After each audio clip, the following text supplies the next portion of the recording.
Boker Tov, nous sommes le 13 décembre, troisième bougie de Hanouka, c'est l'heure du premier journal d'information ce matin sur Studio Kalita.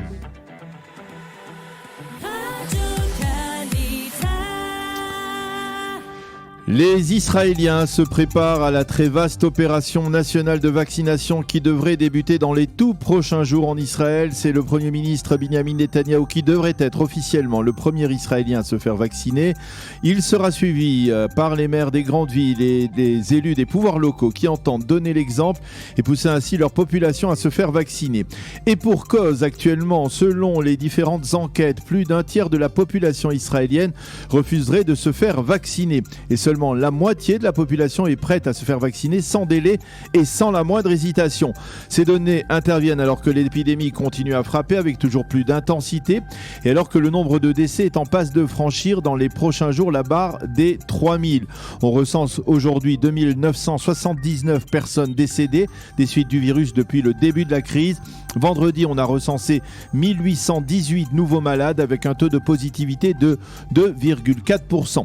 Je vous rappelle qu'en fin de semaine, le gouvernement a décidé de ne pas imposer de nouvelles restrictions tant que la barre des 2500 malades quotidiens n'aura pas été franchie.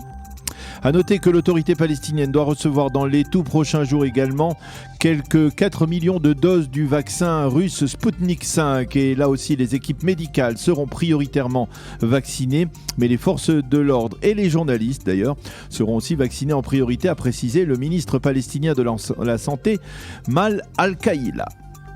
La normalisation entre Israël et le Maroc va permettre de favoriser la mise en application de la solution à deux États et elle ne se fera pas au détriment de la cause palestinienne. C'est ce qu'a indiqué le chef de la diplomatie marocaine Nasser Bourita.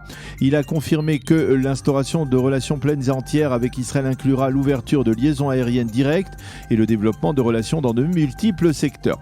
Le ministre a rappelé que son pays entretenait des relations avec Israël depuis les années 70. Ceci étant, l'État d'Israël a établi pour la première fois des relations diplomatiques avec le royaume du Bhoutan. Il s'agit d'un petit royaume bouddhiste perché sur les hauteurs de l'Himalaya, un royaume qui ne compte que 800 000 habitants mais qui offre, paraît-il, aux touristes de splendides paysages montagneux.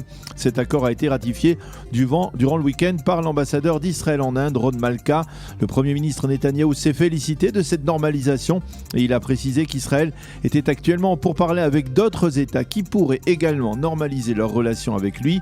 Il pourrait s'agir du sultanat d'Oman. Selon certaines sources israéliennes, il est encore possible que l'Arabie Saoudite accepte d'officialiser ses relations avec Israël avant même l'arrivée de l'administration Biden le 20 janvier prochain à la Maison-Blanche. Mais les avis sont partagés à ce sujet.